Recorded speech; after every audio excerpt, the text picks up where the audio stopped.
ലോകമെങ്ങും ആസ്വാദകർ ഏറെയാണ് കാപ്പുച്ചിനോ എന്ന പാനീയത്തിന്.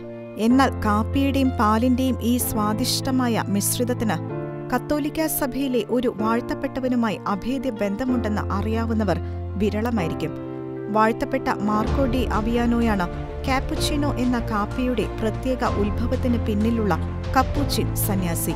അനേകരെ വിശുദ്ധിയിലേക്കും ക്രൈസ്തവ വിശ്വാസത്തിലേക്കും കരം പിടിച്ചു നയിച്ചതിന്റെ പേരിൽ സുപ്രസിദ്ധനായ മാർക്കോ ഡി അവിയാനോ 1631 നവംബർ 17 വെനീസിലെ അവിയാനോയിലാണ് ജനിച്ചത്. 1648 നോവിഷ്യേറ്റിൽ പ്രവേശിച്ച അദ്ദേഹം തന്റെ വ്രതവാഗ്ദാനത്തിന് ശേഷം മാർക്കോ എന്ന പേര് സ്വീകരിച്ചു. ഒട്ടോമൻ സാമ്രാജ്യത്തിനെതിരായ പോരാട്ടത്തിൽ ഇന്നസെന്റ് 11 പാപ്പയെ സഹായിച്ചിരുന്ന വ്യക്തിയായിരുന്നു അദ്ദേഹം.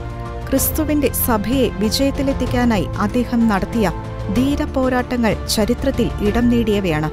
നിങ്ങളുടെ കുഞ്ഞുങ്ങൾ സ്വതന്ത്രമായി ദൈവത്തെ വിശ്വസിക്കാനും ക്രിസ്തുവിനെ സ്നേഹിക്കാനുമായി നിങ്ങൾ നിങ്ങളുടെ വിശ്വാസത്തിനു വേണ്ടി പൊരുതി അതിനെ പ്രതിരോധിക്കുക എന്ന അദ്ദേഹത്തിന്റെ കുരിശുയുദ്ധത്തിലെ വാക്കുകൾ പ്രശസ്തമാണ്.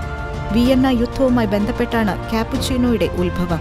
യുദ്ധത്തിനൊടുവിൽ തുർക്കി ക്യാമ്പ് പിടിച്ചടക്കിയ റോമൻ സൈനികർ തുർക്കി സൈന്യം ഉപേക്ഷിച്ചുപോയ നൂറുകണക്കിന് കാപ്പിപ്പൊടി ബാഗുകളും മറ്റ് നിരവധി വസ്തുക്കളും കണ്ടെത്തി. പാശ്ചാത്യ രാജ്യങ്ങളിൽ അക്കാലത്ത് അജ്ഞാതമായിരുന്ന ഈ ഉൽപ്പന്നത്തിന്റെ കയ്പ് സൈനികർക്ക് അലോസരമായി. ഇതിന് പരിഹാരമായി പാനീയം മധുരമാക്കാൻ അല്പം പാലിൽ കലർത്താൻ വാഴ്ത്തപ്പെട്ട മാർക്കോ അവരെ നിർദ്ദേശിക്കുകയുണ്ടായി. കപ്പുച്ചിൻ സന്യാസിമാരുടെ വസ്ത്രത്തിന്റെ നിറവുമായി സാമ്യമുള്ളതിനാൽ സ്വാദിഷ്ടമായ ഈ പാനീയത്തിന് കപ്പുസിനർ അഥവാ കാപ്പുച്ചിനോ എന്ന് പേരിട്ടു. മറ്റൊരു വിവരണമനുസരിച്ച് പ്രസ്തുത പാനീയം നന്നായി പരിചയമുള്ള ചില ഗ്രീക്ക് സെർബിയൻ വ്യാപാരികൾ യുദ്ധത്തിനു ശേഷം ഉപേക്ഷിക്കപ്പെട്ട കോഫി ബാഗുകൾ പിടിച്ചെടുത്ത് വിയന്നയിൽ ആദ്യത്തെ കോഫി ഷോപ്പുകൾ തുറക്കുകയും വിയന്നയിലെ ഏറ്റവും ജനപ്രിയ കഥാപാത്രമായ കപ്പുച്ചിൻ വൈദികനായിരുന്ന വാഴ്ത്തപ്പെട്ട മാർക്കോയ്ക്കുള്ള ആദരാഞ്ജലിയായി മിശ്രിതത്തിന് കാപ്പുച്ചിനോ എന്ന പേര് നൽകിയതായും പറയപ്പെടുന്നു.